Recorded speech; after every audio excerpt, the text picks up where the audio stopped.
Welcome back to Poorly Educated Today in the News. Folks, grab your powdered donuts, your emotional support sweet tea, and that lawn chair you still ain't fixed since the 4th of July. 'Cause we got a whole buffet of chaos, confusion, and good old American policy indigestion to talk about. It's been one of them weeks where you wake up, check the news, and immediately consider taking up meditation or moonshine. We got blizzards, tariffs, Supreme Court throwing elbows, Congress fighting like toddlers, Iran rattling sabers, and the Olympics somehow turning into a Rocky sequel with skis. Let's get into it before the economy changes again. Segment 1: Tariffs, Tremors, and the World's Most Confused Wallet. All right, y'all. We're going to start with the big one. The Supreme Court told the president, "Hey, buddy, you can't tariff the whole planet 'cause you felt spicy that morning." 6-3. You know you messed up when even the justices who still think Wi-Fi is witchcraft say, "Hold up now." So after the court drop-kicked those IEEPA tariffs into the sun, the White House said, "All right then, how about a 15% global tariff instead?" And Section 122 of the 1974 Trade Act, that dusty little law sitting on the shelf next to the Betamax tapes, suddenly became the star of the show. Boom! New tariffs hit at 12:01 a.m. like some kind of Black Friday sale for geopolitical tension.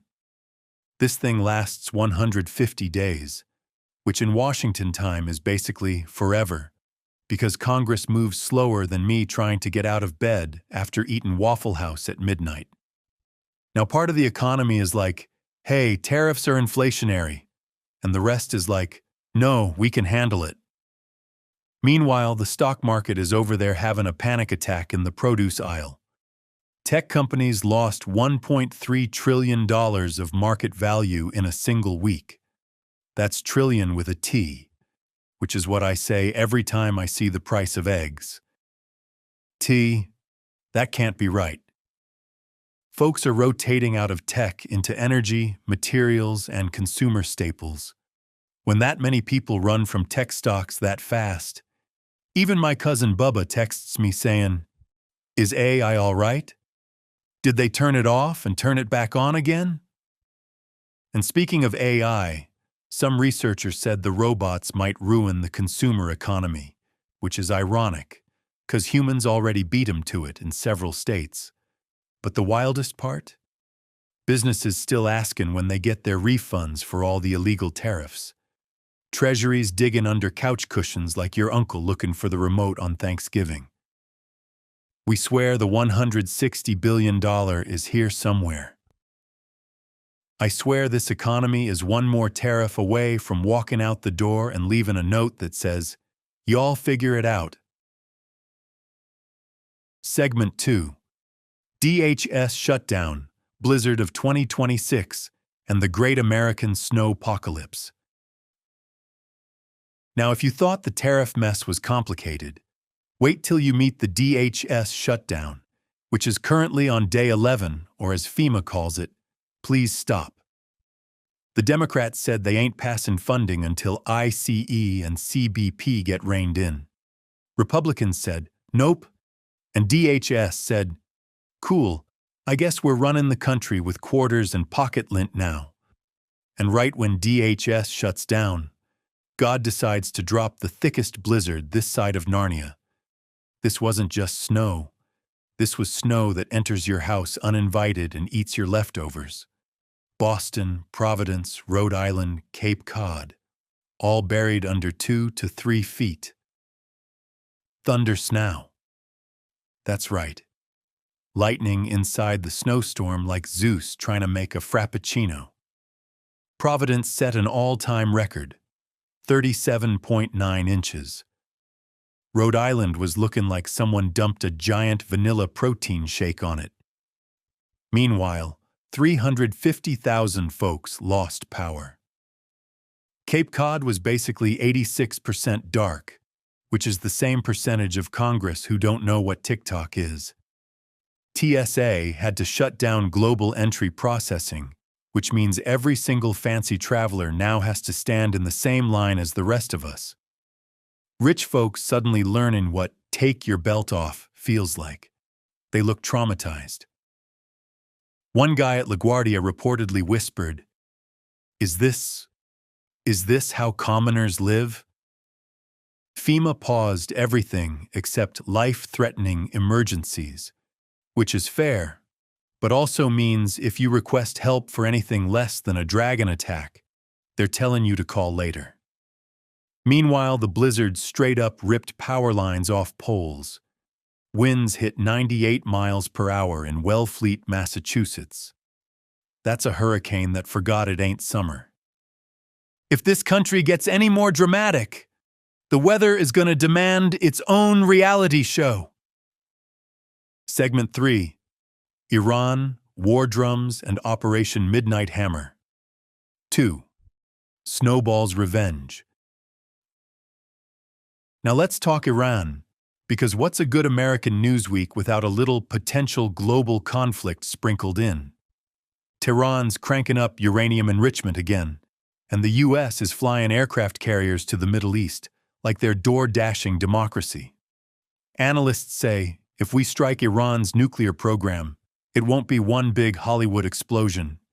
It'll be a weeks-long, messy campaign that your uncle insists should have been done with one good bomb, even though he can't assemble a grill from Walmart.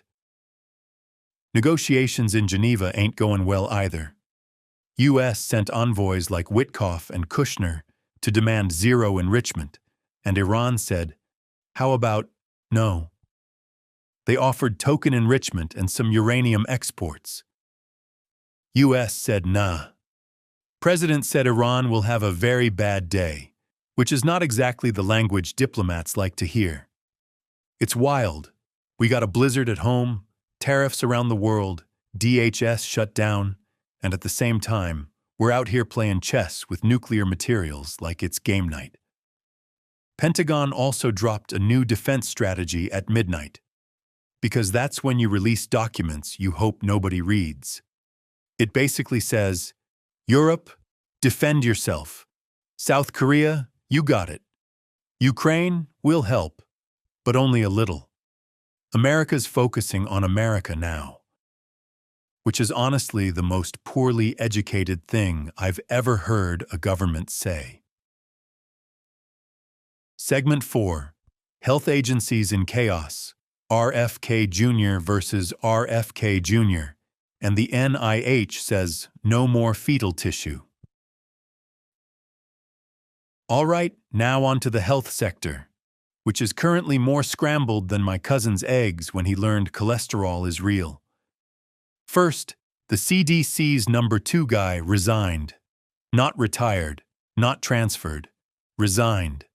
Probably walked out with a cardboard box full of staplers and regrets. Then they appointed Dr. Jay Bhattacharya as acting CDC director and kept him as NIH director. 2 jobs. 2 huge jobs.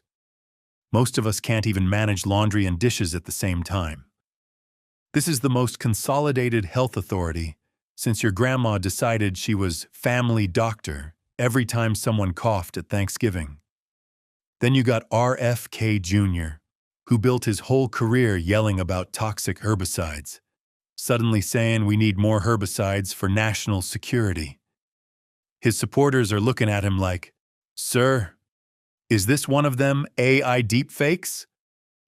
This whole administration currently fighting with itself like a raccoon boxing its own reflection. Plus, NIH officially banned all fetal tissue research. Scientists are panicking. Medical researchers are running around yelling, "We need this," and NIH is like, "Not anymore, you don't." Doctors everywhere begging for AI rules too.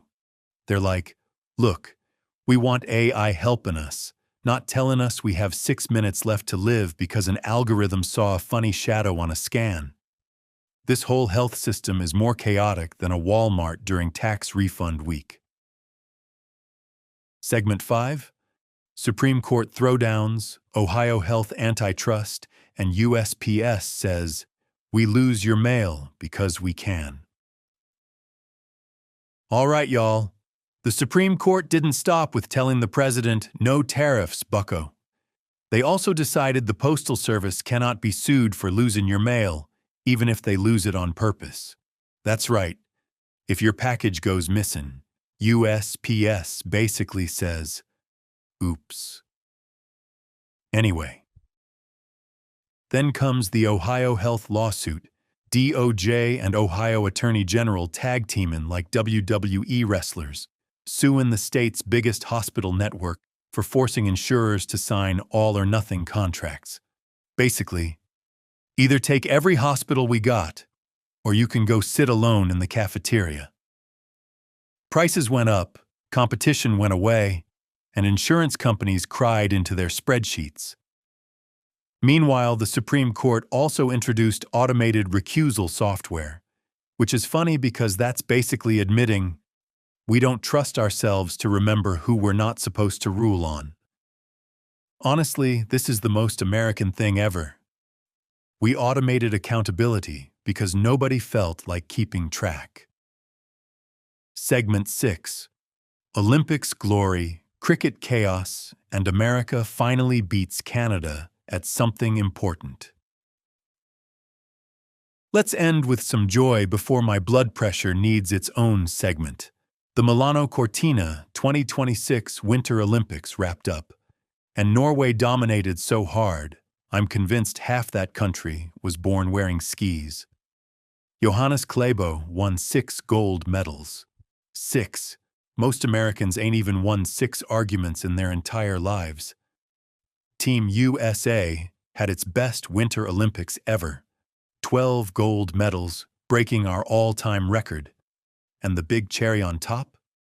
Jack Hughes scoring the overtime game-winning gold medal goal against Canada in men's hockey. Finally, after 46 years, we beat Canada at the sport they literally invented. Canadians were so sad the maple syrup industry briefly went into mourning.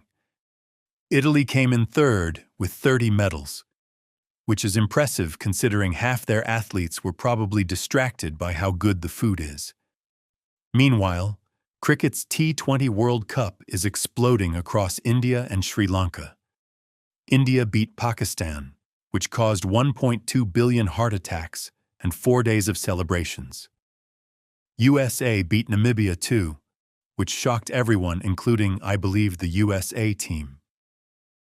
We are quickly approaching a world where American kids tell their parents, "I want to grow up to play cricket," and the parents respond, "Son, I don't even know the rules." In conclusion, this week was a blender full of tariffs, snowstorms, Supreme Court smackdowns, nuclear standoffs, collapsing health agencies, antitrust lawsuits, and Olympic glory. If America was a TV show, the writers would have been fired for making the plot too unrealistic. The world is wild, the news is wild, and we here at the Poorly Educated Podcast are just trying to make sense of it, one jug of sweet tea at a time. Until next time, stay warm, stay weird, and stay proudly, beautifully, catastrophically, poorly educated.